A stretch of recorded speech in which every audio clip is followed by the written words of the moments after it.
Columbine High School, April 20th, 1999. Its deadly legacy still echoes today. Active shooter, Sparks Middle School. They have at least 2 down. October 21st, 2013. A Nevada boy, only 12, shoots and kills a teacher, wounds 2 students, then takes his own life. Police find pictures of the Columbine killers on the boy's cell phone.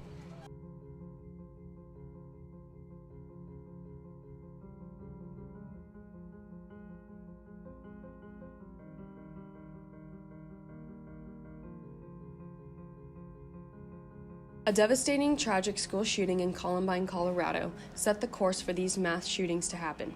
It was the first major school shooting in the United States, and since then, a state of paranoia pursued. This has led to the fear of being struck in students going to school. After hearing about different school shootings happening around the country, I have started to feel scared in schools. This was taken from a survey we conducted at Eastlake High School. As guns get more advanced, the fear of school shootings gets greater. Gun violence is a very controversial topic which has no outright solution. 58% of American adults or someone they care for have experienced gun violence in their lifetime. There are 393 million guns in circulation with only 326 million people, which makes it easier for people to get affected. Mental illnesses, along with other factors, can be leading causes of school shootings, with a minimum of 54% of shooters having mental disorder backgrounds. What is the biggest cause that leads to school shootings? I just think it's mental health aspects. I think we should start checking in with the mental health of the people that are doing the shootings, as well as the mental health of the victims of school shootings.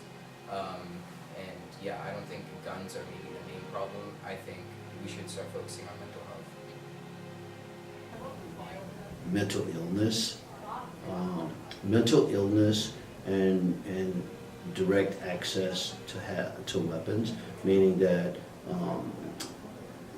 most youth that are involved in shootings have some type of mental deficiencies, and to go along with those mental deficiencies, they have direct access to weapons that are probably not secure. Since mental health plays such an important role in shootings, background checks are becoming more and more necessary. Shootings and gun violence also have long-lasting effects. These can be seen with mental health issues obtained after the event with severe implications, such as suicide. What is your experience with guns? I've shot a shotgun, I've shot rifles at the gun range. I mean, I've been trained how to use them correctly, how to use them efficiently, how to use them safely. Pretty much all my life, pretty much I've growing up in the South and stuff, we used to hunt, and my father and my grandfather, they all taught me how to shoot. And so, unlike today, where I used to go to high school, it was pretty common to see guys, and drive on school would have their shotguns or rifles in the back of their trucks.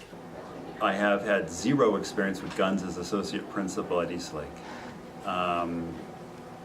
But before this, I'm retired Army, so I've worked with weapons in the military, and I've also been a corrections officer in a jail, and as growing up a couple times, went target shooting with family.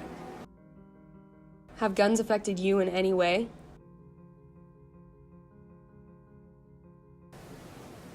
Yes and no.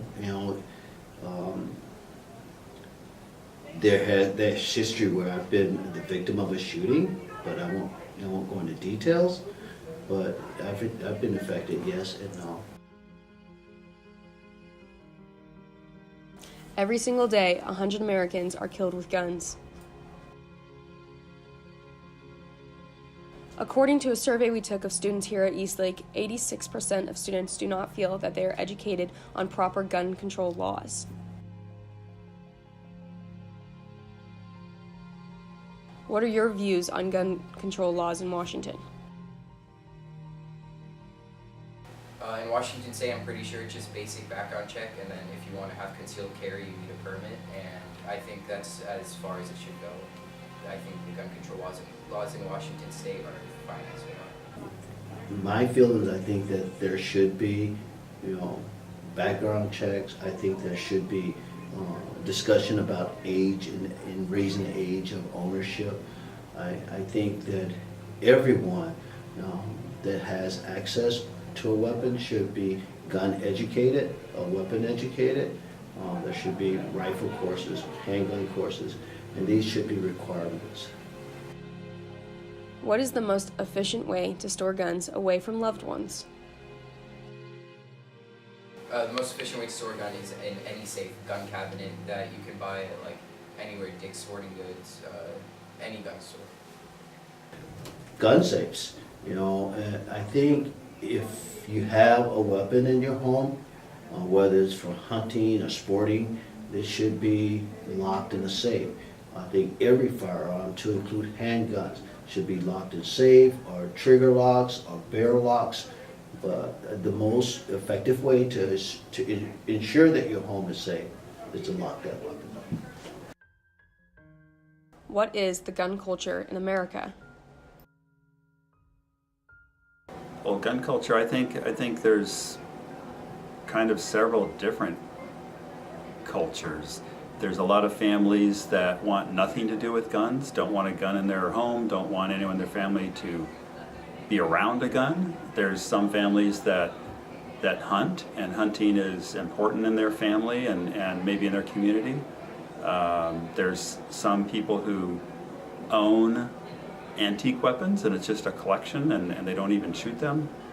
There's some that target practice is a recreational activity on some weekends. There's lots of different cultures. The Wild Wild West. Our culture, I think America's culture is I don't know if it's based upon the thought or the idea of having to protect yourself.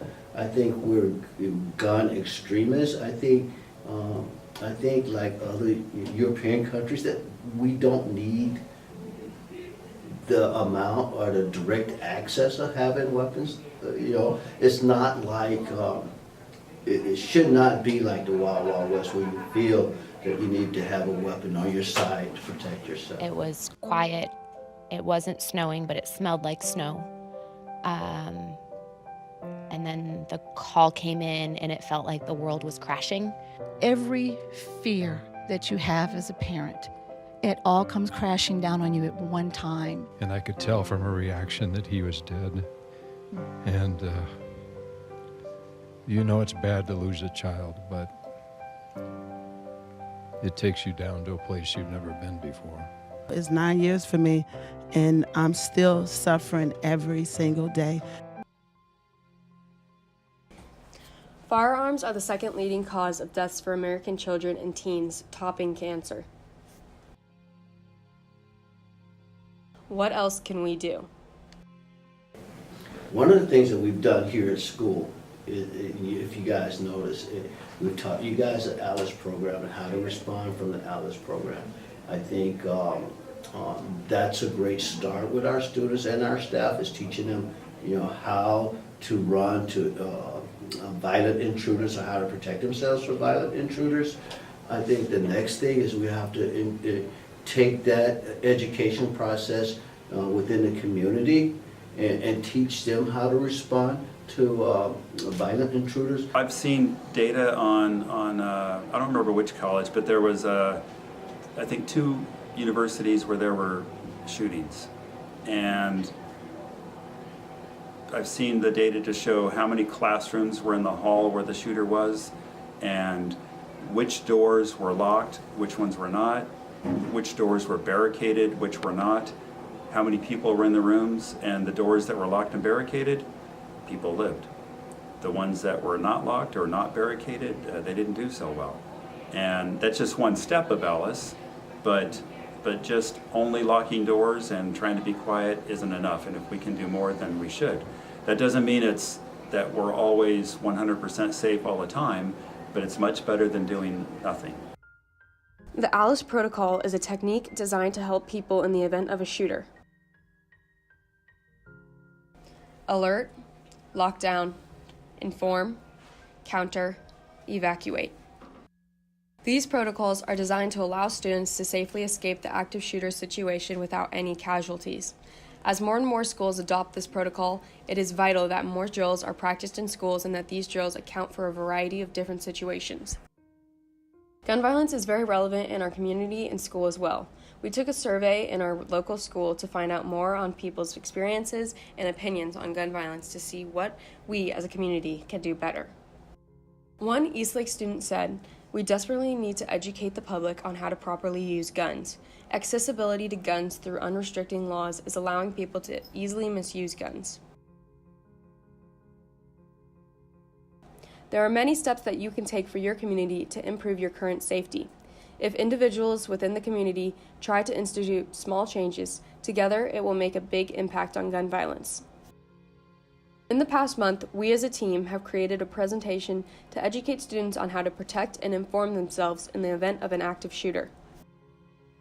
You can learn about safety precautions in your school or workplace and what actions need to be taken in the event of an emergency.